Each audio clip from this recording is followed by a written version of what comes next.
መለስ ኢህአዴግን የፈጠረ መሪ ይመስለኛል። ለምንድን ነው የሚለው ከመለስ በኋላ ከፍተኛ ፈተና ነው እየገጠመን ያለው።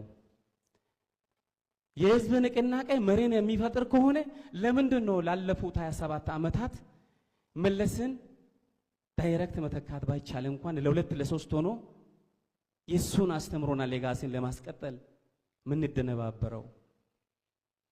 ስለዚህ መለስ ለኔ ልዩ ነው።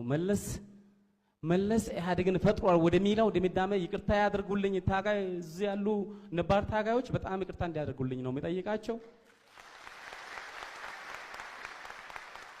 ምክንያቱም አብረው መጥተዋል፣ አብረውና ታግለዋል።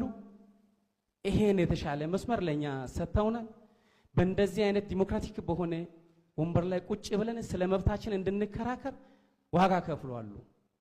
ግን መለስ እስከ ዕለተ ህልፈቱ ድረስ እንደዚህ አይነት መሪ 2 3 4 5 ተፈጥሮ ቢሆን ይሄን ብዛነትን ከማስተናገድ አንቸገርም የሚል ነገር ስላለኝ እንዴት አልተፈጠረም የሚል መሪን ከመፍጠር አንፃር የመሪ ወሳኝነታቸው ለኔ መለስ ወሳኝ ነው።